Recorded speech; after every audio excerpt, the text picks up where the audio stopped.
Ne leur parle pas, dis juste Dirt Hunter, Jesse Underwood, alias The Liner. Je veux dire à tous mes détracteurs que vous savez, je vous apprécie vraiment. Cela pourrait être 5 ans à l'école, et quand tu en sors, tu es trop vieux pour commencer ce métier. Est-ce que cela paraît incroyable? Retrouve-moi dehors, qu'est-ce que t'en dis? Je te retrouve dehors. Je ne m'attends pas à être pardonné, je veux juste m'excuser. Tu as essayé de prendre ma chaussure? Tu veux être un voleur? Avant les projecteurs, avant l'argent, avant que le monde ne connaisse leur nom, ils étaient invisibles, fauchés, ignorés, à un coup dur de disparaître, puis tout a explosé. La célébrité soudaine attire des millions de spectateurs, du pouvoir et une attention rare. Pourtant, ce que personne ne vous dit, c'est qu'une ascension ne dure pas toujours. Certains ne tombent pas seulement, ils s'effondrent. Durement, publiquement, de façon irréversible, des carrières brisées, des réputations détruites, des vies qui se défont en temps réel sous les yeux du monde. Des rappeurs viraux, stars d'Hollywood et icônes d'Internet, autrefois intouchables, sont aujourd'hui méconnaissables. L'essentiel n'est pas leur succès, mais ce qui s'est produit après leur chute. Car la célébrité est parfois un rêve, parfois le début de la fin. Découvrons Before They Were Famous, avant que tout bascule. XXX, Ted Tantosion, est né simplement José Onfroy le 23 janvier 1998 à Plantation, en Floride, à 45 minutes au nord de Miami. La sœur de X, Ariana, a en fait mis en ligne une vidéo sur sa chaîne YouTube où elle réagit à leurs vidéos d'enfance. La façon dont t'es né, Mec, toujours en train de pleurer. C'est... le moment. Son père, Dwayne Ricardo Onfroy, publie désormais sur Instagram des photos avec le jeune Jussie. Il a raté une grande partie de leur enfance après son incarcération, alors que X avait 10 ou 11 ans. Sa mère, Cléopâtre Bernard, n'était pas vraiment apte à l'élever, alors il passait de maison en maison chez des petites amies de son père ou sa grand-mère. Bien que la relation de X avec sa mère ait été globalement positive, il a révélé qu'elle le maltraitait parfois mentalement. Elle le complimentait fréquemment sur son apparence et l'habillait en Amber Abercrombie & Fitch. Il adorait sa mère et cherchait toujours à attirer son attention. Lorsqu'un homme a posé les mains sur elle alors que X avait 6 ans, il l'a attaqué en le mordant tout en tenant un éclat de verre. Maintenant, X apportait aussi de la violence dans la cour de récréation, se battant souvent, ce qui a conduit à son expulsion de Margaret Middle School. Il a été renvoyé d'au moins une autre école pour s'être battu, et à un moment donné, il a été placé dans un centre de correction comportementale appelé Sharing House, et a passé 9 mois dans ce camp d'entraînement. Quand sa mère en a finalement eu assez et l'a mis à la porte, il a déménagé à Lauderdale pour vivre chez sa grand-mère. Il n'avait alors plus grand-chose sur quoi se concentrer ni de projet pour l'avenir, mais il aimait la musique. X n'écoutait pas seulement les rappeurs les plus populaires comme Lil Wayne, Tupac et Biggie, mais il écoutait aussi Nirvana, The Fray, 3 Days Grace et Papa Roach. Sa tante, voyant son intérêt pour la musique, l'a inscrit à des cours de chant. Il a aussi appris la guitare, le piano, suivi des cours de karaté et était fan de l'UFC. En plus de la musique et du sport, il aimait courir après les filles et, comme il était populaire sur Tumblr et Facebook, il ne manquait pas de filles avec qui coucher. À l'adolescence, X a cumulé de nombreuses accusations. Vol et cambriolage à main armée, possession d'armes à feu, résistance sans violence, vol dans une habitation, possession d'oxycodone, entre autres. Victime d'une fusillade depuis une voiture, il a reçu une balle à l'épaule, un présage inquiétant de la suite. La musique est désormais son unique intérêt et espoir d'un avenir meilleur. Il a sorti sa première chanson, Vice City, en mars 2014 et l'a promue en ligne. Mais il n'a pas pu en profiter longtemps car il a vite été envoyé en centre de détention pour mineurs pour possession d'armes à feu. Il y a rencontré Ski Mask de Slump God, avec qui il est vite devenu très proche. Unis par leurs ambitions artistiques, ils se sont mutuellement soutenus pour avancer. Encore une fois, le côté violent de X est apparu, car il a failli tuer son codétenu, devenu obsédé par X et qui le regardait sous la douche. Puis un jour, X en a eu assez et il a attaqué l'homme, ce qui a poussé le gardien à intervenir et à jeter X au trou. Après leur sortie, les deux rappeurs créent le Very Rare Collective et se font connaître sur SoundCloud avec des titres comme Fuck Skin, Teeth Riot, Tummy Tuck et I Love It When They Run, tous aujourd'hui à des millions d'écoutes. En créant ses bangers avec un micro et un ordinateur portable, X a forgé son style. Pour gagner sa vie, X travaillait dans un centre d'appel pour 10 $ de l'heure. Il n'a pas tardé à replonger dans le crime. En juillet 2016, il a de nouveau été arrêté, cette fois pour vol et agression avec arme mortelle. Alors qu'il était détenu au Broward Regional Detention Center à Fort Lauderdale, le morceau Look at Me de X a rencontré un vrai succès sur SoundCloud. Son engouement en ligne est devenu viral, les fans partageant le hashtag FreeX partout. Très vite, les médias grand public ont aussi commencé à parler de X et des accusations ont été lancées contre Drake, l'accusant d'avoir copié Look at Me pour son morceau KMT. Je sais de qui tu parles. C'est le gars avec les extensions? Ouais, je ne pense même pas que ce soit comme ça qu'on prononce son nom, mais j'ai essayé de trouver, il l'appelle Stace, ouais. Bref. X a payé une caution fixée à 10 000 $, 10 000 $, mais il ne lui a pas fallu longtemps avant de se retrouver de nouveau derrière les barreaux. Le 8 octobre 2016, il a de nouveau été arrêté, cette fois-ci accusé de coups et blessures aggravées sur une femme enceinte, de violences domestiques par strangulation, de séquestration et de subornation de témoins. Après sa sortie de prison, X a donné une série de concerts qui ont tourné au drame avec une émeute qui a éclaté à Miami. Il a refait la une après avoir frappé un fan en légitime défense, puis l'annulation d'un concert à Chicago a provoqué une émeute. Ces scandales n'ont fait qu'accroître sa base de fans. X a décroché la 10e place tant convoité sur la liste des nouveaux talents XXL 2017 et son premier album studio est entré au Billboard 200 à la 2e place. Rapidement, les grandes maisons de disques l'ont approché, lui proposant 6 millions de $ pour signer chez Capitol Music. Il y avait certainement de l'argent qui rentrait parce que X s'est acheté une BMW i8 ainsi qu'une paire de Camaros pour ses potes. Ce n'est pas un vrai accomplissement sauf si j'aide un millier d'enfants sans abri, mais j'ai l'impression d'avoir fait quelque chose. Lui et Ski Mask se sont disputés publiquement. Il a aussi eu des soucis avec Rob Stone, puis s'est fait tabasser par des gars qu'il croyait être les Migos. Sache juste qu'ils se sont battus et qu'ils ont braqué une arme sur moi, mec. Les Migos, c'est clair. Regardez cette merde. Vous aviez l'occasion de me tuer. Comment vous avez une arme et vous ne m'avez pas tiré dessus? Finalement, ce n'était pas eux. Sa sœur a lancé une chaîne YouTube où elle a révélé qu'ils ne se parlaient plus. Je ne comprends pas pourquoi ce garçon parle toujours de mes intentions. Je ne comprends pas. Il croit pouvoir me blesser avec ça, mais il ignore que ces mots ne signifient rien pour moi. Malgré son succès, le procès de X pour violence domestique lui pesait encore. X a alors décidé de changer son apparence et ses réseaux sociaux. Il a effacé son contenu Instagram, changé de couleur de cheveux, rasé ses sourcils et ajouté de nouveaux tatouages sur le visage, dont un arbre sur le front. Après plusieurs reports, le 14 décembre 2017, X a plaidé non coupable et a été placé en détention préventive sans possibilité de libération sous caution. Quelques jours plus tard, sa libération sous assignation à résidence a été confirmée. Début 2018, X a commencé à publier sur sa chaîne YouTube, semblant avoir pris de nouvelles résolutions pour l'année. Le 22 janvier, il a publié un vlog où il évoquait de nouveaux efforts caritatifs. Je ne vais pas demander à tout le monde, mais pouvez-vous partager vos rêves? Comment vous appelez-vous? NBA en... Il a ensuite déclaré « Je voulais vraiment non seulement l'enregistrer pour diffuser une énergie positive, mais aussi pour inciter d'autres personnes à faire de même. J'allais en fait lancer un mouvement appelé The Helping Hand, où vous enregistrez des vidéos de vous en train de faire de bonnes actions pour les gens et de répandre cette énergie positive. » En février 2018, X a sorti une chanson intitulée Hope, dédiée aux survivants de la fusillade de Douglas High School. Elle est sortie peu après qu'X ait organisé un concert caritatif et présenté ses condoléances aux victimes. Ce mois-là, il a annoncé sur les réseaux sociaux qu'il voulait se reconcentrer sur ses études, puis il annoncera plus tard qu'il comptait aller dans un community college pour obtenir son GED. Mais tous ces messages ce mois-là n'étaient pas aussi positifs. Le 5 février 2018, son compte Twitter a publié des photos explicites de Drake, tandis que son compte Instagram a publié quelque chose d'encore plus troublant. Si on tente de me tuer, c'est Drake. Je balance tout là, maintenant. X a affirmé avoir été piraté, mais il finira par échanger des insultes avec son ancien collaborateur Trippie Redd. Après des rumeurs sur la collaboration de Trippie avec Drake pour God's Plan, le clash s'est vite terminé en mars. Puis ils demandent en privé et discutent de ça. Tu sais cette garce? Ferme ta grande gueule. J'appelle X. À chaque remarque sur moi, je l'appelle car il n'est pas ainsi. Ce projet, cet album n'est pas une question de mots, mais de ressenti. Difficile à comprendre, facile à écouter. Ce n'est pas ce que tu attends. Même si tu as l'impression de comprendre ma musique, prépare-toi à ne pas comprendre celle-ci.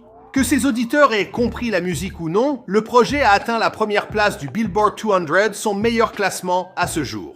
X a été libéré de l'assignation à résidence le 21 mars 2018. Peu de temps après, un autre scandale a éclaté. Après la diffusion d'une vidéo où il frappe une femme, ses avocats ont affirmé qu'il s'agissait d'une blague, tandis que X a déclaré être victime d'extorsion par la femme et ses proches. Et la femme, elle s'est manifestée quelques jours plus tard, déclarant ceci. Pour ceux d'entre vous qui se demandent pourquoi je ne me suis pas manifesté plus tôt, c'est parce que j'avais peur pour ma vie.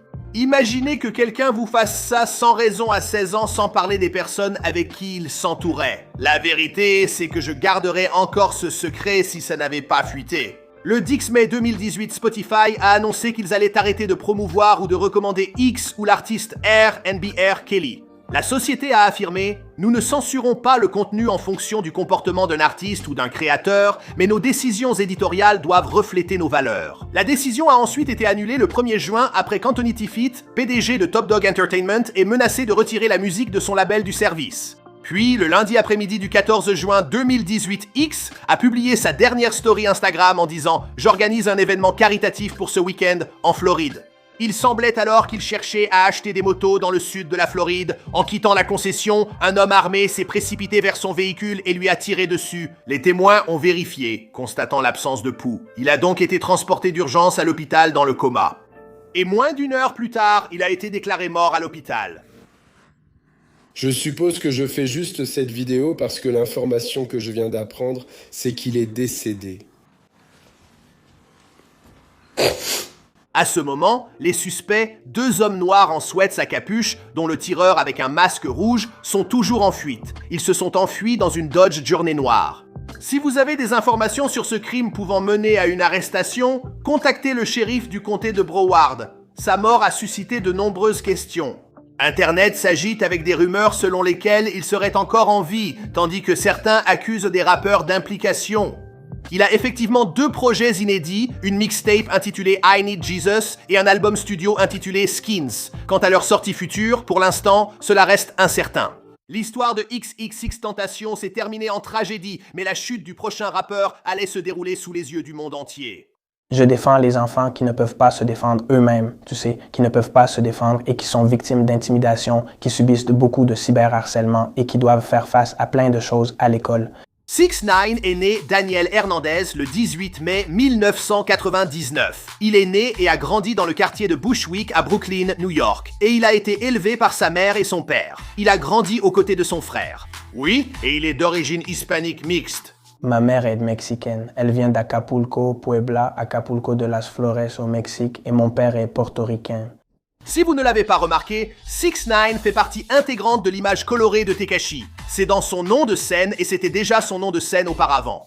Il a aussi le chiffre 69 tatoué partout sur son corps, notamment en grand chiffre sur son front, ce qui est en fait l'un de ses tatouages les plus récents.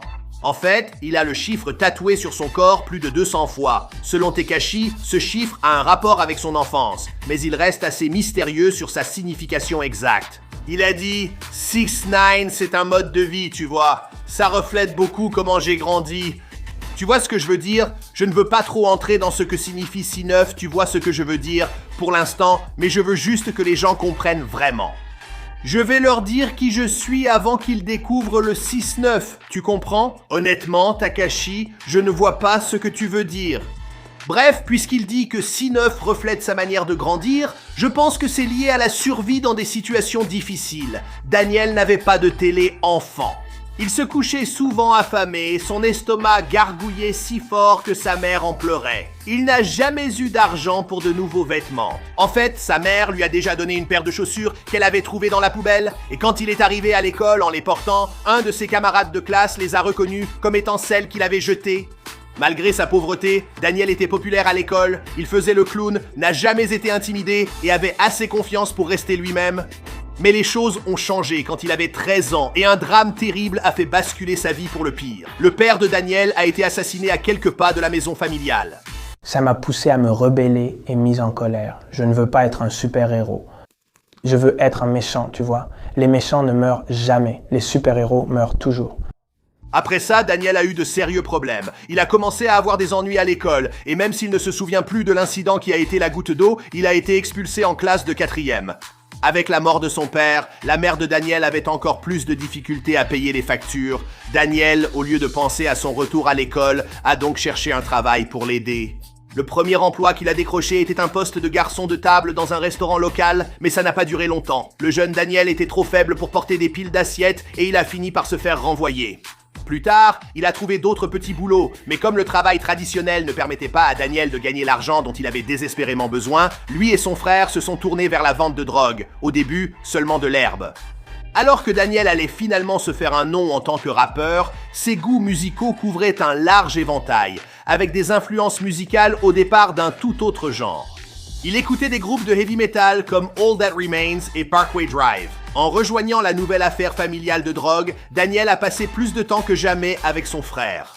Son frère était dans un groupe de métal, exposant davantage Daniel à ce style musical. Mais le trafic de drogue avait aussi des aspects négatifs. À un moment donné, Daniel travaillait dans une épicerie de quartier et le propriétaire du magasin l'a surpris en train de vendre de l'héroïne pendant ses heures de travail. Après avoir été confronté, Daniel a pris une mauvaise décision. Il a choisi de passer à tabac le propriétaire du magasin.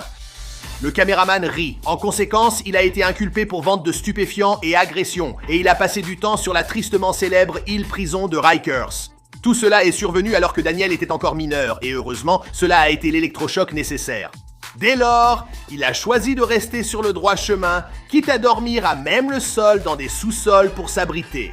Mais quelque chose chez Tekashi allait l'aider à devenir célèbre sur Internet. Arrête de rire. Je suis calme, les hugs aux pieds, et j'ai toutes ces conneries. Tu vois ce que je veux dire? Et je ne pouvais pas me le permettre. Je le voulais, mais je ne pouvais pas me le permettre. Ayant grandi sans argent, il ne pouvait jamais s'offrir de vêtements de marque. En conséquence, il a développé son propre style unique, quelque chose qu'il finirait par utiliser à son avantage pour gagner en popularité sur Internet. Tekashi explique qu'il avait d'abord plusieurs comptes Instagram populaires, mais qu'ils étaient souvent désactivés pour contenu inapproprié. Comme il le dit, je suis le roi pour me faire supprimer mon compte Instagram. Mais la désactivation de ces comptes n'a pas empêché la viralité de ses images. Avant même qu'il ne commence à attirer l'attention pour sa musique, il goûtait déjà à un autre genre d'arc-en-ciel. Des photos de lui portant un t-shirt avec l'inscription « Mangeur de chatte ». Eh bien, cela a attiré énormément d'attention. Daniel était devenu un mème vivant, avec de nombreuses photos de ses tenues extravagantes diffusées sur Reddit. Vous vous demandez sûrement pourquoi il portait les lettres VIH. Heureusement, il ne se moquait absolument pas de la maladie. Tekashi avait plusieurs amis séropositifs et participait chaque année à la marche contre le sida. Il continuait à porter les lettres VIH en dehors de la marche afin de sensibiliser les gens à l'impact de la maladie. Il a également les lettres tatouées dans le dos. Tekashi reste à ce jour un fervent défenseur du sexe protégé et a même envisagé de créer sa propre gamme de préservatifs. S'il les fabrique, ils seront bien sûr aux couleurs de l'arc-en-ciel. Et ils comporteront les chiffres 6 et 9. Contractez l'arc-en-ciel, goûtez à l'arc-en-ciel. Maintenant, comme je l'ai mentionné, l'histoire du 6-9 reste un peu mystérieuse. Il met aussi en avant Scum Gang comme élément clé de sa marque personnelle et s'en explique plus clairement. Scum signifie « la société ne peut pas me comprendre » et cela reflète l'idée qu'il se fait de ses fans. De jeunes marginaux sociaux qui sont trop souvent incompris par leur entourage, des gamins qui, comme lui, ont une forte identité personnelle et ne se conforment pas.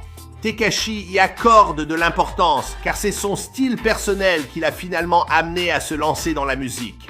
Tekashi a dit avoir commencé à rapper pour s'amuser, sans vouloir devenir rappeur. Il a juste fait de la musique car on lui disait « Yo, tu as trop de style ».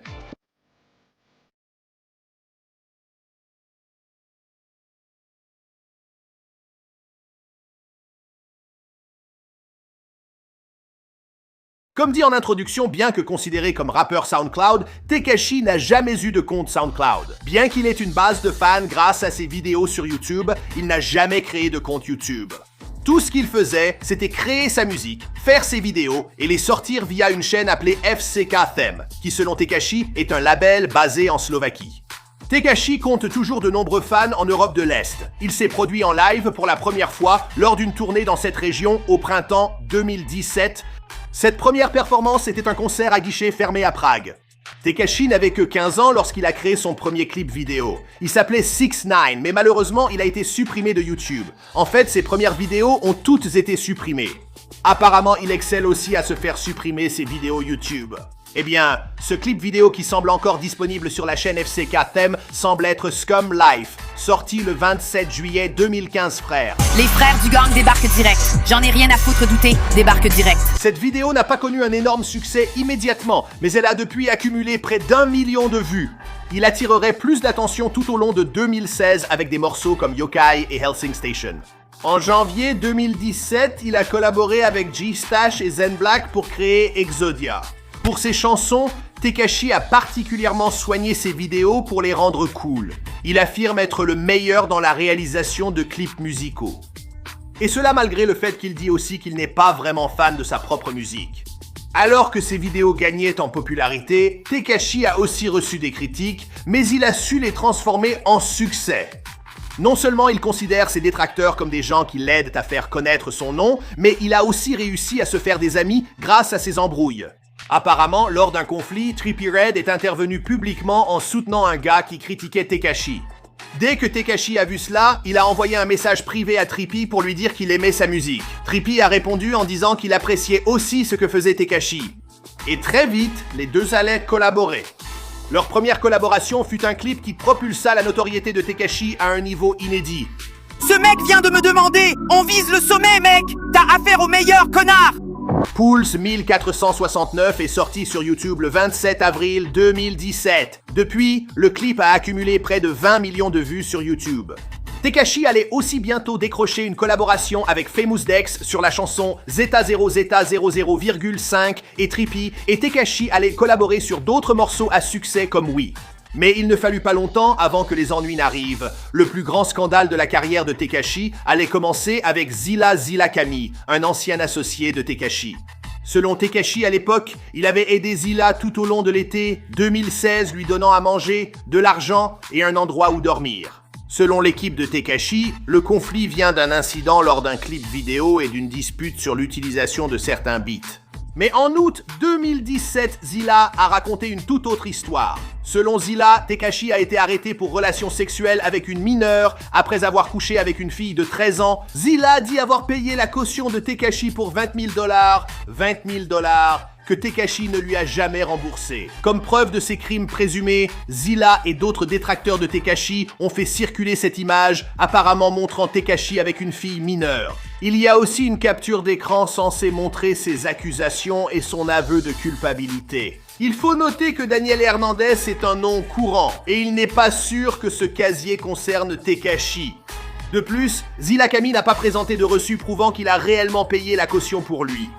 Tekashi a également essayé de confronter Zilla à propos des accusations devant un salon de tatouage, mais Zilla, lui, a refusé de sortir. Écoute, mec. Zilla! Sors dehors, non. Il refuse de sortir et s'est enfermé dans un salon de tatouage. Il a aussi publié une vidéo étrange où il se décrit comme un violeur heureux. C'est un violeur heureux et je suis libre. Après l'éclatement de ce scandale, Trippie a décidé de prendre ses distances avec le présumé violeur de mineurs. Tu te trompes complètement, mec. Je ne viole pas de filles. Je ne fais pas ça. Tu comprends? Je couche pas avec des gamines. Tu l'as fait! Tekashi, bien sûr, nie toute cette histoire de viol sur mineurs. Il a eu des mots durs envers Zilla, mais sa réponse à Trippie Redd a été un peu plus douce. Je comprends pas pourquoi tu me détestes autant. T'es chaud, frère. Tu vois ce que je veux dire? Ta musique est lourde. Tu gagnes de l'argent, mais tu trouves encore une raison de me détester, pas moi.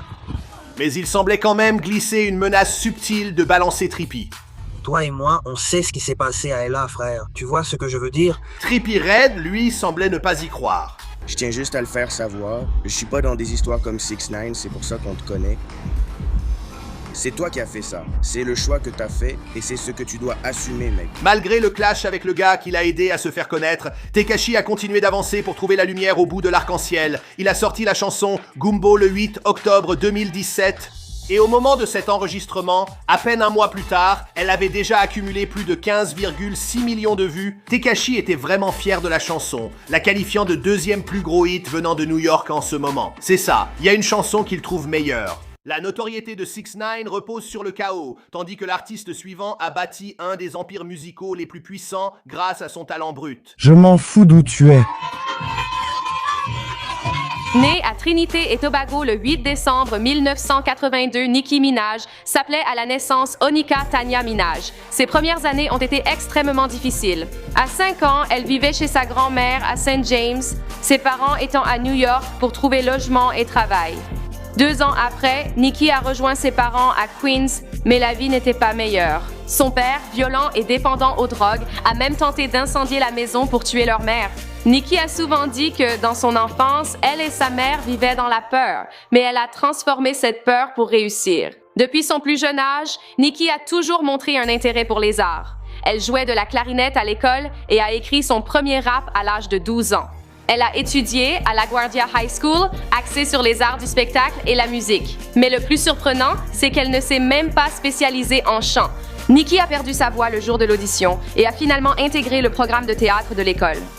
Appelle ce juge tout de suite et dis-lui que je peux récupérer mon bébé. Je ne suis pas, est-ce que je peux l'avoir? Diplômée, elle souhaitait devenir actrice et fut choisie pour jouer dans la pièce Off-Broadway A Case You Forgot en 2001.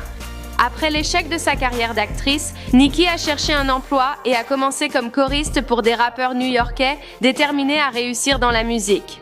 Lors de l'un de ses premiers contrats de production, son manager l'a forcé à utiliser le nom Minaj pour lui donner une aura de sex appeal. Vous savez, comme Minaj et toi, elle n'aimait pas cette idée, a tenté d'utiliser un autre nom de scène, mais a fini par céder et le déteste toujours. Pendant toute cette période, Nicki sortait avec un homme du nom de Safari S.B. Samuels. En plus d'être son amoureux, il était aussi son assistant et son chauffeur de salle personnelle. Nicki a toujours gardé leur relation secrète et ne l'a jamais reconnue, même lorsque les deux ont été vus avec des bagues de fiançailles assorties. Elle a finalement été découverte par le PDG de Dirty Money, Fendi, qui est tombé sur sa page MySpace et l'a immédiatement recrutée pour le label. Après avoir signé chez Dirty Money, elle a collaboré avec Lil Wayne sur plusieurs mixtapes et s'est fait un public. Après 3 mixtapes entre 2007 et 2009, elle a fait équipe avec Kanye West sur le morceau Monster. Et Kanye a ensuite admis dans une interview qu'il avait failli la retirer des couplets. Pourquoi? Parce qu'elle était douée et il avait peur qu'elle lui vole la vedette. Nicki a sorti son premier album en 2010 et a remporté le prix de la meilleure artiste féminine hip-hop au BET Annual Music Awards.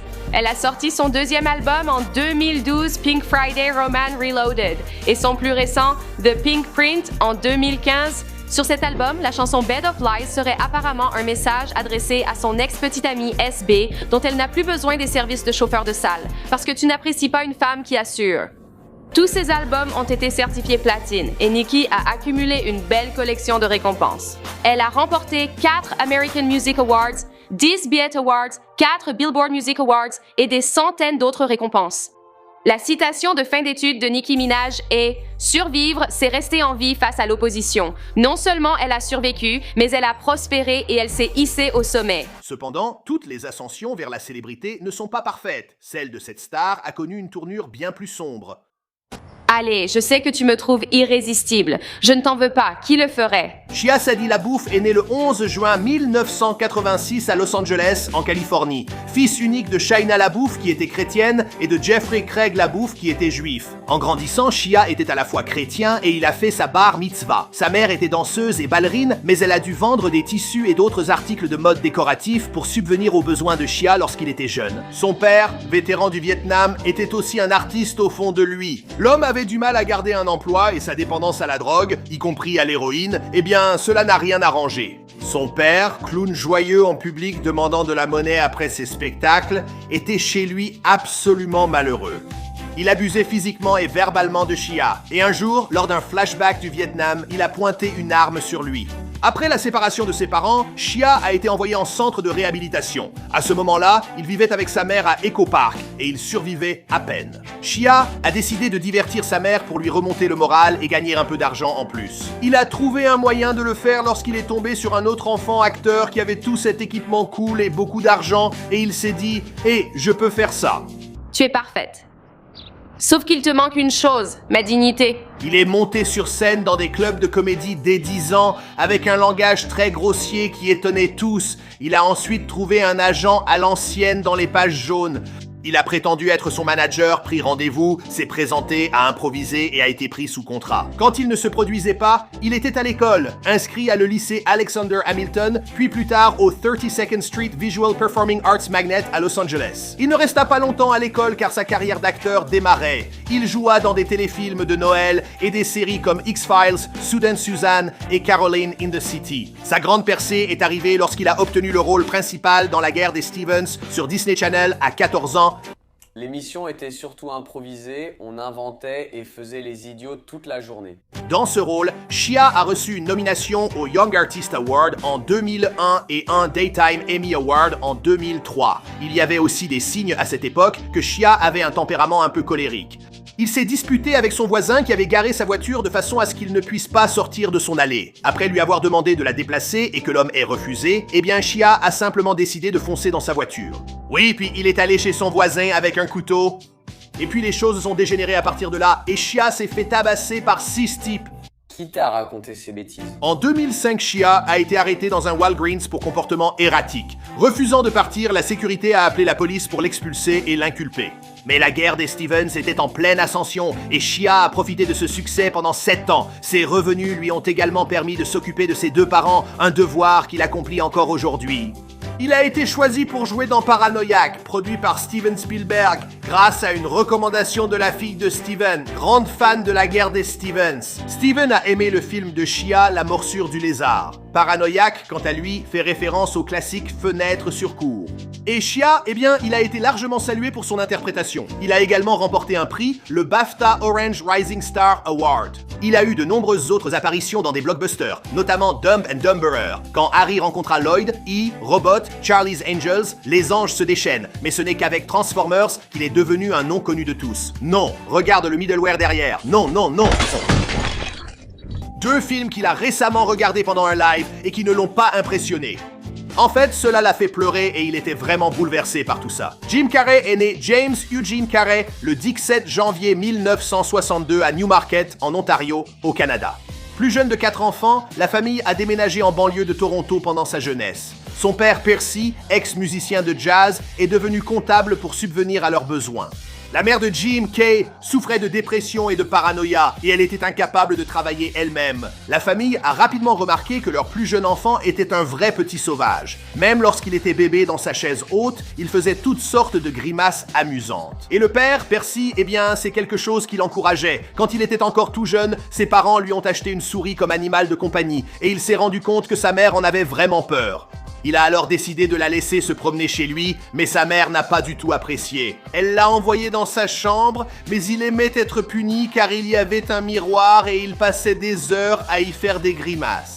À l'école primaire, Jim s'est fait des amis en faisant le clown. Plus il faisait rire, plus il était populaire. Mais un jour, ses pitreries sont allées trop loin. Et tout à coup, sa tête a été violemment frappée contre son bureau, ce qui lui a ébréché une dent. Mais c'est un look qu'il allait reprendre pour son rôle de Lloyd Christmas. À la maison, Jim avait reçu le surnom de Jimmy Jean String Bean.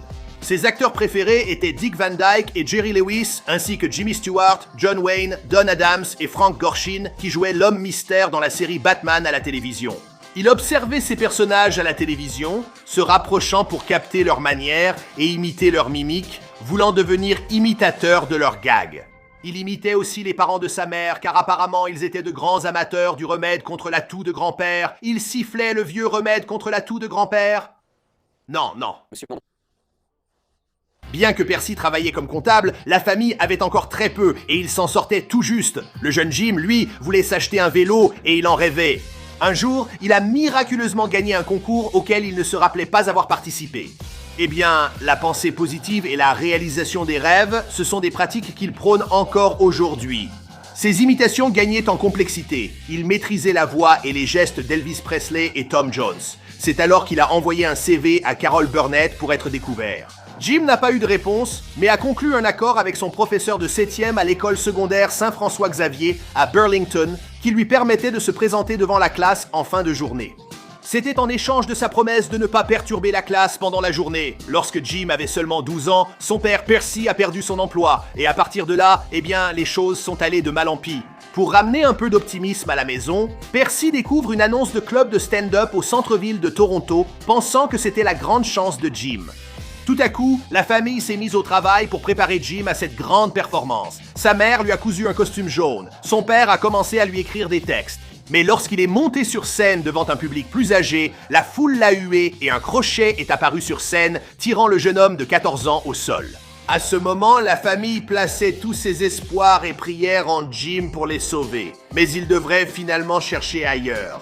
Par désespoir, Percy a conclu un accord pour que toute sa famille vive et travaille comme agent d'entretien dans une usine appelée Titan Wheels. Percy travaillait comme agent de sécurité et les enfants devaient cirer, dépoussiérer, polir et nettoyer les toilettes. Le jeune Jim, autrefois rayonnant, est devenu sombre, frustré et plein de ressentiment envers le monde. Épuisé et malheureux, le jeune Jim a vu ses notes chuter à l'école. Finalement, il a abandonné ses études. Il a alors parlé à son père qui lui a dit cela. Tu peux échouer dans ce que tu ne veux pas faire, alors autant tenter ta chance dans ce que tu aimes. Alors, Jim a décidé de retourner au Yuk Yuk's, le comedy club de Toronto, mais cette fois, il n'allait jouer que les imitations qu'il maîtrisait depuis longtemps. Et ce soir-là, il a tout déchiré. Maintenant, j'avance un peu dans l'histoire, mais la famille de Jim l'a rapidement rejoint dans ses efforts pour échapper à leur vie de misère. Ils ont choisi plutôt de vivre dans le van Volkswagen de la famille au lieu de travailler à l'usine. Maintenant, au Yuk Yuk's, Jim côtoyait des gens comme Howie Mandel ainsi que d'autres invités de passage en ville, y compris Robin Williams. Et tout le monde parlait de ce jeune imitateur prometteur. L'homme s'appelait Belle Bojangles et il a dansé pour vous. Et quand je choisis... Au cours des années suivantes, Jim est passé du nouveau venu à l'un des plus grands noms de la comédie canadienne. Il a décroché des rôles à la télévision et au cinéma, est devenu la tête d'affiche de Yuk Yuk's et a fait la une du Toronto Star avec le titre « Une étoile est née ». Jim pouvait désormais se permettre d'installer sa famille dans un appartement en sous-sol à Toronto. Jim a ensuite décidé d'accroître sa notoriété au sud de la frontière. Il a noué une relation durable avec Rodney Dangerfield. Il a passé une audition pour SNL et a commencé à travailler régulièrement au Comedy Store à Los Angeles. À ce moment, Jim a choisi de partir à Los Angeles et, en quelques mois, a obtenu le rôle principal dans la sitcom NBC The Duck Factory. Ce n'est pas aussi grave que tu le crois. J'ai aussi entendu ça sur le poisson cru, mais je ne voudrais pas essayer. Aussi vite que tout avait décollé, tout s'est effondré. The Duck Factory a été annulé après une saison et Jim Carrey s'est soudainement lassé d'être imitateur. Ne voulant plus travailler avec ce matériel, il est monté sur scène sans texte et a enchaîné les échecs. Clint Eastwood et l'humoriste Sam Kinison sont devenus ses nouveaux mentors. Pendant ce temps, il échouait chaque soir sur scène, jouant sans texte ni imitation. À cette période, Jim a vécu la perte la plus douloureuse de sa vie. Sa mère Kay, décédée d'une insuffisance rénale. Cependant, il avait aussi trouvé l'amour. Il a commencé à sortir avec Melissa et quand elle est tombée enceinte, ils se sont mariés. Faute de perspective, Jim s'est projeté et s'est rédigé un chèque de 10 millions de dollars. Soudain, tout a commencé à s'améliorer. Il a obtenu un second rôle dans « Les filles de la Terre sont faciles », ce qui lui a permis de se lier d'amitié avec les frères Wyan alors qu'il préparait « In Living Color » pour la chaîne Fox. Il n'est pas nécessaire d'investir dans des gilets lestés coûteux. Avec un peu d'imagination, quelques appareils ménagers bien agités feront tout aussi bien l'affaire.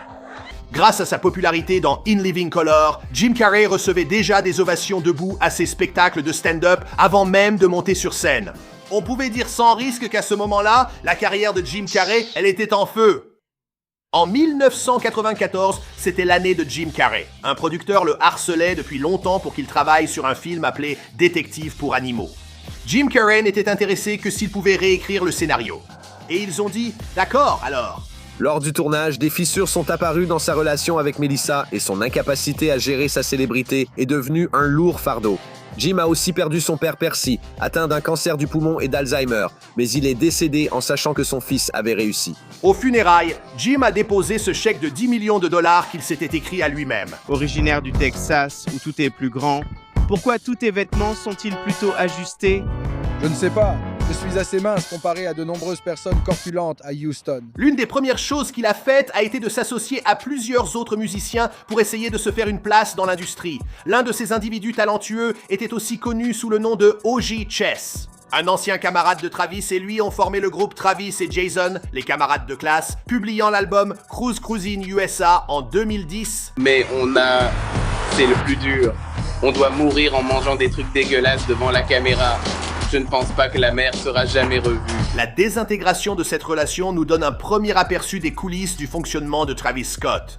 En seulement quelques années, alors que ces deux-là étaient passés à autre chose et que leur amitié était irrémédiablement brisée, voici ce qui s'est passé. Ils se sont rencontrés à l'origine en classe de première au lycée Elkins. À l'époque, Chess était sans doute avec plus de succès que Travis. Et Travis, lui, cherchait à gravir les échelons en se liant avec un rappeur qui, apparemment, se baladait en ville dans une Benz.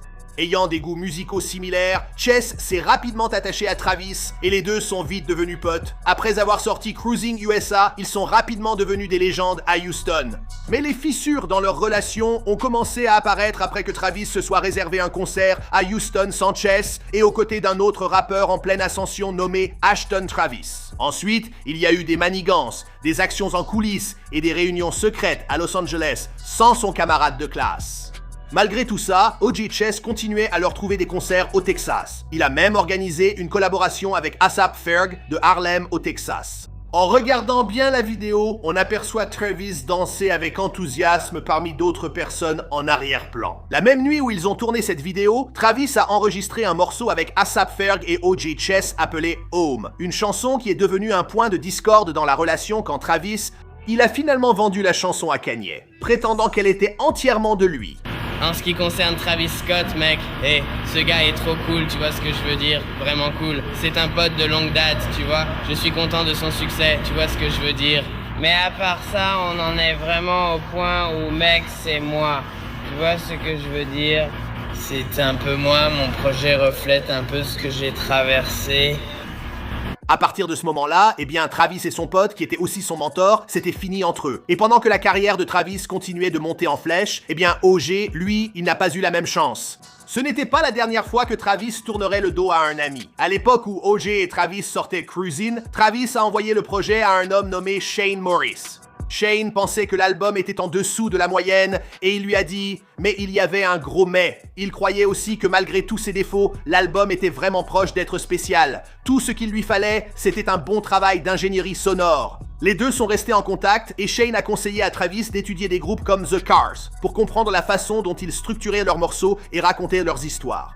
Ils parlaient souvent au téléphone et Shane conseillait Travis autant que possible. Quand Travis a envoyé à Shane cette vidéo de Beach en août 2011, Shane a su que Travis avait enfin trouvé son style. Il a publié le morceau sur Ear Milk et contacté un maximum de personnes de l'industrie pour le faire écouter. En fin de semaine, il avait contacté plus de 50 blogs et médias, affirmant à tous que Travis Scott serait la prochaine grande star. Shane et Travis se sont retrouvés à Los Angeles en janvier 2012. En outre, Shane a présenté Travis à un maximum de personnes de l'industrie. Des gens comme Nelson London, Ryan Ross, Juicy J, Kesha, la liste est longue. Au début, les choses se sont bien passées. Tout le monde voulait aider Travis qui acceptait volontiers. Mais avec le temps, les choses changèrent. Un jour, Shane a surpris Travis tentant de voler un export audio d'une session avec Nelson London et Travis. Shane a dit à Travis qu'il ne pourrait emmener ce beat à une réunion avec T.I. que si Nelson venait aussi, puisqu'il avait créé la majeure partie de la production. Travis s'est emporté contre Shane, lui criant qu'il avait besoin de l'export audio pour impressionner T.I. et affirmant qu'il avait lui-même réalisé la majeure partie de la production de la chanson. Ayant vu tout le processus, Shane savait que Travis mentait et a refusé de céder. Ensuite, il a commencé à se demander ce qui était arrivé à ce gamin humble de Houston qu'il avait rencontré en ligne au début. Maintenant, il a commencé à remettre en question sa relation avec ce Travis, surtout après ce qui s'est passé une nuit alors qu'il faisait de la fête tard. Shane souffre d'épilepsie et alors qu'il dansait avec tout le monde, il a eu une crise. Les autres personnes, elles, se sont tout de suite inquiétées pour Shane et l'ont aidé à aller à l'hôpital. Travis est parti dès que Shane est tombé. Pourquoi? Allez savoir. Ils avaient discuté que Shane devienne le manager de Travis avant cela. Après la crise, Travis a dit à Shane que la discussion était finie et qu'il craignait ce que penseraient les gens si Shane faisait une crise en réunion. Il aurait demandé à Shane « Comment puis-je savoir que tu ne vas pas juste trembler par terre et chèche ?» Ce fut logiquement la fin de leur relation professionnelle et personnelle. Interrogé sur la signature de Travis Scott chez Good Music en 2012, Shane a déclaré « Suis-je content pour lui? Pas du tout. Il est peut-être l'un des producteurs et rappeurs les plus talentueux de l'industrie, mais c'est un voleur, un menteur, et il manipule les gens pour obtenir ce qu'il veut jusqu'à ce qu'il les ait complètement épuisés. La loyauté, ça n'existe pas pour Travis Scott. Oui, le côté obscur est vraiment obscur. Très bien, revenons un instant sur l'ASAP Mob. Ferg n'est pas le seul du collectif avec qui Travis a eu des soucis, mais il a été le point de départ. Travis a aussi eu des conflits avec des affiliés comme Tyler, The Creator, qu'il a déjà fait descendre de sa voiture sous une pluie battante en attendant qu'un ami arrive au club. Il y a aussi eu A$AP Rocky. Lors d'une interview avec Complex en 2015, l'ancien directeur créatif d'ASAP Mob a suggéré que Travis Scott n'était aussi populaire que grâce aux membres d'ASAP Mob qui lui avaient ouvert la voie, en particulier A$AP Rocky. Peu après, Travis s'est énervé lorsqu'un fan l'a appelé A$AP et a directement affronté le garçon. Il a dit que Rocky n'a pas vraiment pris ce conflit au sérieux, pensant que tout ce qui se disait dans les deux sens n'avait pas d'importance. C'était juste des broutilles, et il ne pensait pas que Travis ait copié son style. Si tu fais quelque chose et que tu influences les gens, tu ne peux pas être arrogant quand quelqu'un s'inspire de toi. Donc si tu vas inspirer les gens, quand les gens sont inspirés, tu ne peux pas leur en vouloir pour ça. Comme Funkflex qui a suggéré sur Twitter qu'un tas de rappeurs différents ont volé le style d'A$AP Rocky et Travis Scott était le principal coupable. Avant de partir, je voulais encore mentionner 2 ou 3 choses. Maintenant, on sait tous qu'une des caractéristiques les plus marquantes de Travis, ce sont ses concerts complètement fous, où ses fans, ce sont des fêtards, et lui, c'est la flamme qui déclenche tout ça. Mais parfois, cette énergie excessive, elle peut aller trop loin. Demandez donc à Kyle Green. En 2017, Travis se produisait au Terminal 5 de New York pendant sa tournée Bird's Eye View. Kyle assistait au concert lorsqu'il a été poussé du balcon à cause de la foule en délire, excité par Travis. Donnez-moi un thé rapidement. Je te vois, mais est-ce que tu vas le faire ? Il mangeait des saletés devant la caméra. Il faisait des trucs dégoûtants devant la caméra.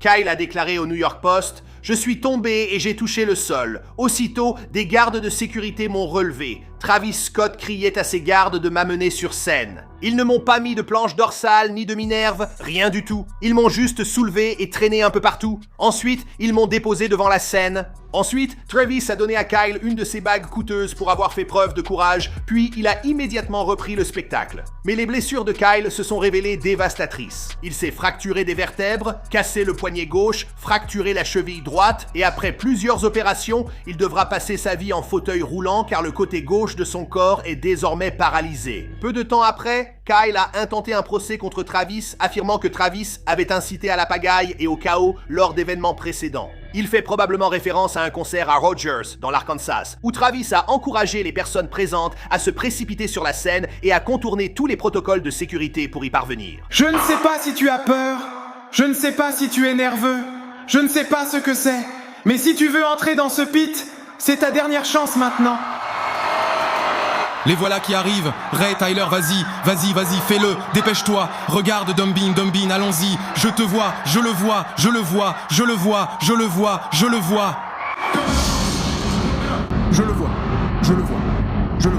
La sécurité aussi. Travis a été placé en garde à vue pour incitation à l'émeute, conduite désordonnée et mise en danger d'un mineur après que plusieurs personnes ont été blessées. Rien de ce que j'ai évoqué dans cette vidéo ne valorise vraiment Travis Scott, surtout vu sa célébrité. Pourtant, Travis a surtout évité la grande exposition médiatique liée à ces controverses. Je suis certain que les dirigeants de McDonald's n'apprécieraient pas cela. Ça ne fait pas partie du scénario. Vous vous souvenez tous du scénario de Hunter Jackson? Maintenant, c'est peut-être parce que Travis, il parle très peu lui-même de ces sujets. Il évite presque toujours de raviver les tensions. C'est habile, mais on peut se demander ce que Travis Scott dissimule encore dans l'ombre de sa célébrité.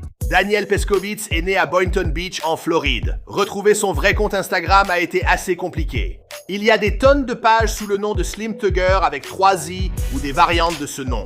Mais le compte principal est sur Instagram sous le nom de Bad Baby, avec plusieurs H. Nous allons vous le montrer juste ici. Au moment de cet enregistrement, il compte 1,3 million d'abonnés. Donc, tout est faux maintenant. Même mon pied, le sac, la croix sont faux. On ne vit même pas dans une vraie maison. Elle est en plastique. Sa mère célibataire, Barbara Ann, supporte les agissements de Daniel depuis au moins 3 ans. Passons en revue toutes ses mauvaises actions. Elle fugue fréquemment de la maison et a été arrêtée 4 ou 5 fois. Elle s'est révélée positive à plusieurs drogues, dont le Xanax et la marijuana, et des photos la montrent buvant dans un gobelet en polystyrène. Aucune idée de ce qui se passe.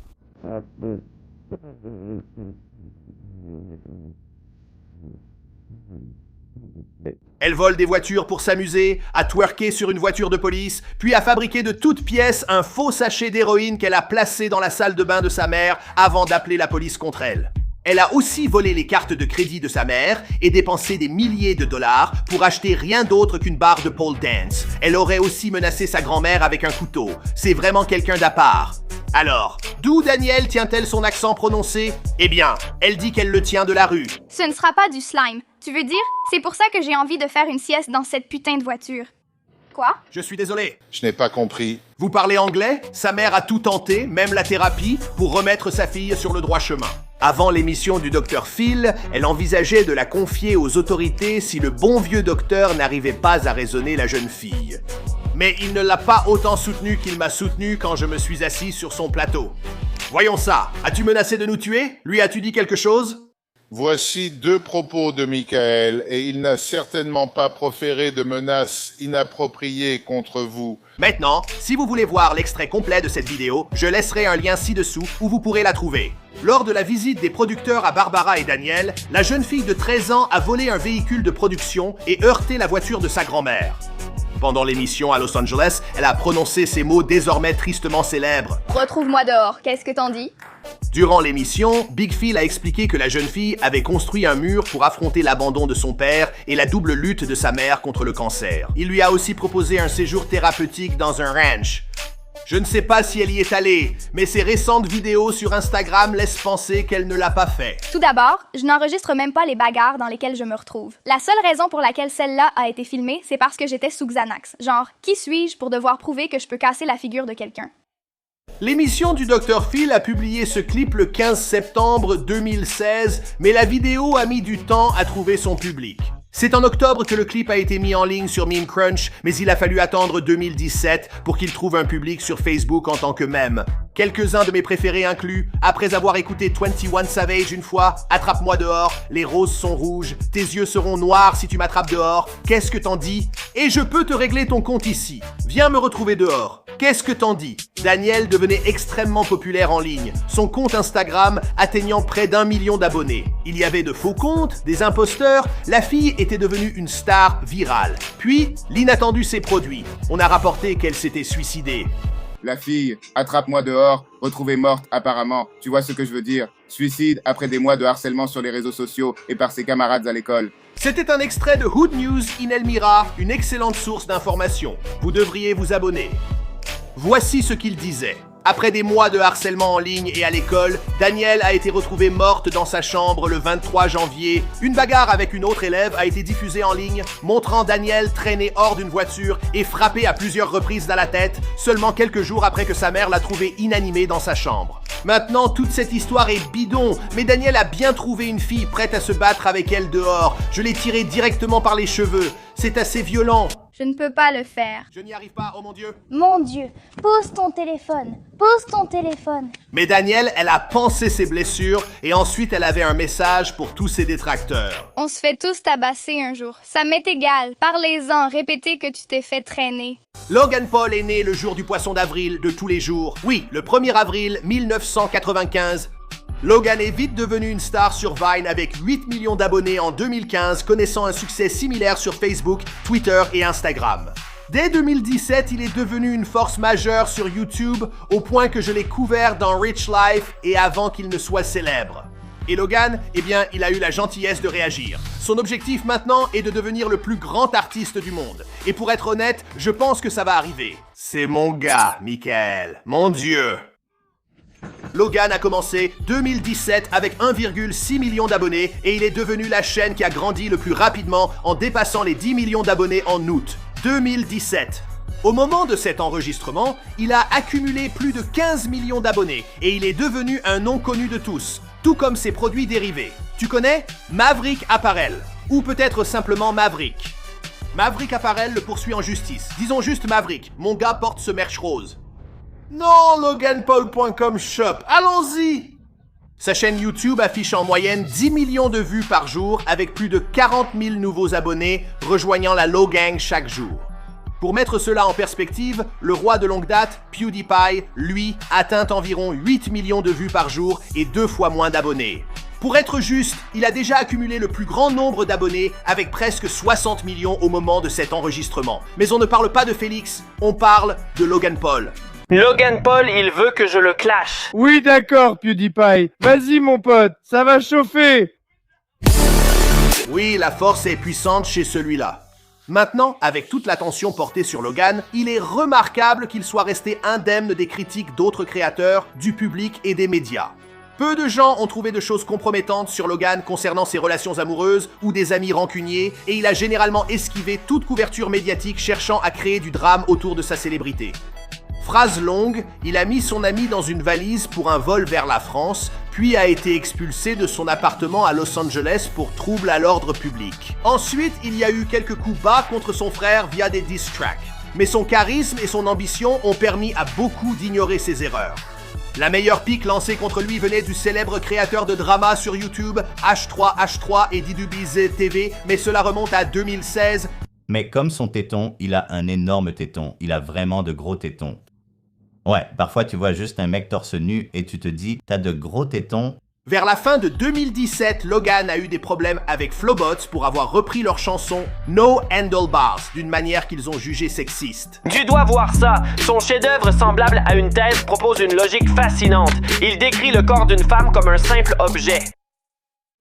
Fais attention, finalement tout cela s'est dissipé sans conséquences réelles. Logan finirait par être critiqué pour son comportement au Japon, voire en général. Ouais, c'est plutôt juste. Tu veux un peu de poisson? Salut, comment tu vas? D'accord, c'est le Japon. Bonjour, salut. D'accord, vas-y. Chérie, lève-toi. Ah, je t'ai eu. Je te choisis. Suis-moi sur Instagram, Logan Paul. Mon adresse est loganpaul.com shop.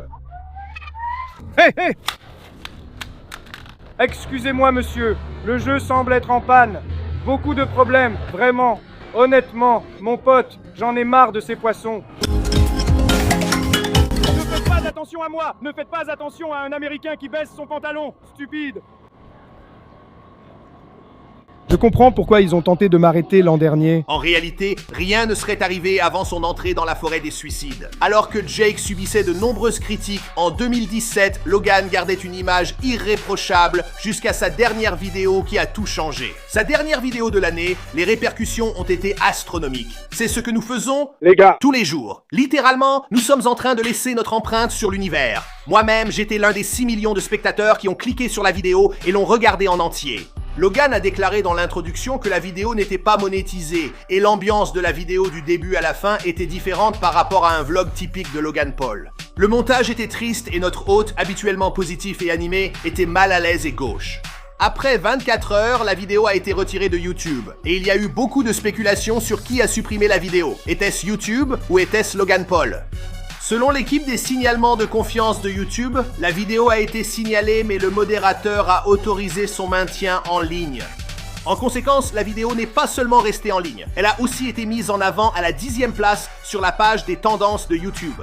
Et cela malgré le fait que la vidéo avait clairement enfreint les règles de YouTube, qui précisent qu'il n'est pas acceptable de publier du contenu violent ou sanglant dont le but principal est de choquer, de faire sensation ou de manquer de respect. Suzanne Watch Wojcicki, directrice générale de YouTube, a annoncé l'embauche de 10 000 employés pour surveiller le site et renforcer la lutte contre les contenus violents et dérangeants. Un porte-parole de YouTube a ajouté « Nos pensées vont à la famille de la personne dans la vidéo ». YouTube interdit les contenus violents ou sanglants diffusés de façon choquante, sensationnaliste ou irrespectueuse. Une vidéo explicite ne reste sur le site que si elle s'accompagne d'informations éducatives ou documentaires adaptés, et peut être soumise à une restriction d'âge.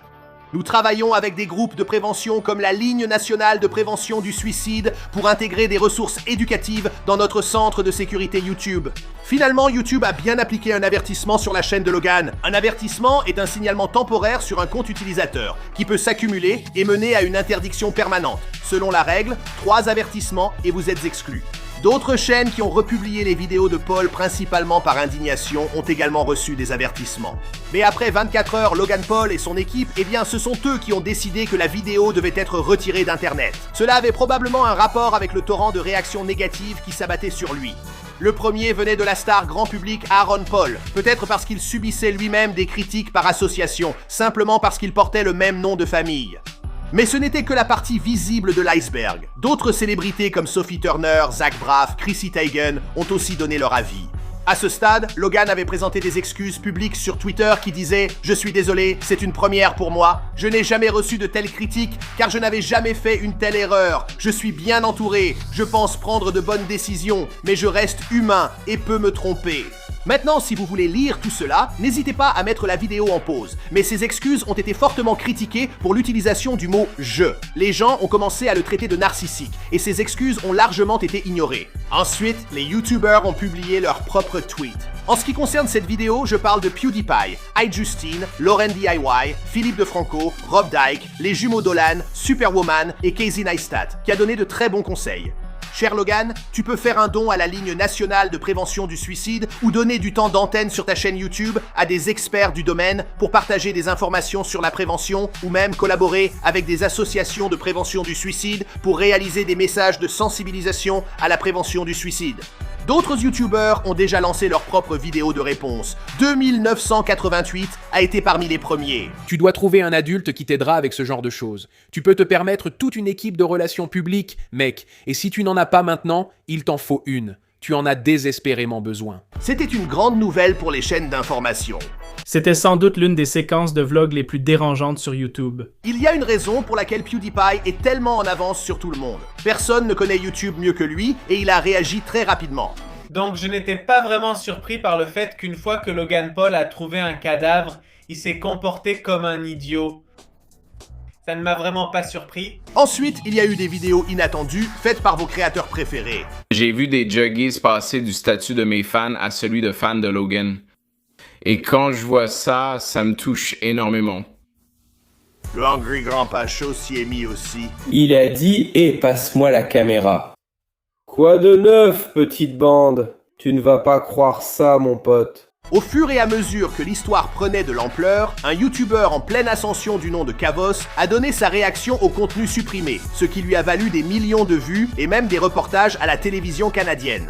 Et je dois vous montrer cette prochaine partie du vlog, et c'est vraiment horrible à voir. Je vais flouter beaucoup plus que Logan, parce qu'il n'a pas assez flouté, mais vous comprenez, c'est un cadavre. Les YouTubers n'étaient pas les seuls à donner leur avis. Rapidement, des stars et médias traditionnels ont évoqué la polémique. Et le prix 2018 de la pire raclure du plus méprisable déchet revient à... Vous ignorez peut-être que vos enfants le regardent, mais avec un large public impressionnable, Forbes l'a classé cette année parmi les plus grands influenceurs du divertissement au monde. Personne ne se moque du suicide. Il rient du fait qu'il plaisante à côté du gars qui s'est suicidé. Je ne dis pas qu'il faut le faire, vraiment pas. Je ne veux pas voir ça, mais c'est un peu drôle. J'aimerais m'arrêter là, mais ce sujet suscite de plus en plus de réactions chez de nombreux créateurs, grands ou petits. Je vais juste commencer à citer toutes les chaînes qui en ont parlé. Ce n'est même pas la moitié, ni même un quart. C'est comme une goutte d'eau dans l'océan. Allons-y. AB Family avec 7 millions de vues. Philippe DeFranco avec 3 millions de vues. Vitaly a utilisé ça dans un vlog avec 1 million de vues. Christian Delgado avec 3 500 000 vues. Comedy Shorts Gamer avec 2 millions de vues. Il y avait aussi Wolfie, True Jordi, Furious Pete et bien sûr, Kimstar. Pour être honnête, même si Logan a clairement eu tort ici, j'ai l'impression que les gens s'acharnent sur lui. Il y a seulement quelques jours, après la sortie initiale de la fameuse vidéo, le 2 janvier 2018, Logan a publié une vidéo d'excuses intitulée « So Sorry ». J'ai commis une grave et continue erreur de jugement et je ne m'attends pas à être pardonné. Je suis simplement ici pour m'excuser. Dans cette vidéo, Logan a demandé à ses fans de ne défendre ni lui ni sa vidéo. À mes fans qui défendent mes actions, s'il vous plaît, ne le faites pas. Elles ne méritent pas d'être défendues. C'était une décision importante car, alors que le monde critiquait Logan pour ses erreurs, beaucoup de ses fans le défendaient. Comme le note Philippe DeFranco, avant les critiques externes sur l'insensibilité de la vidéo, le public principal de Logan lui avait déjà donné beaucoup de likes. Ils n'avaient aucun problème avec ce qu'il a fait et le défendront probablement quoi qu'il arrive. Donc, en ce qui concerne la carrière de Logan, elle semble loin d'être terminée, mais elle est en pause pour le moment.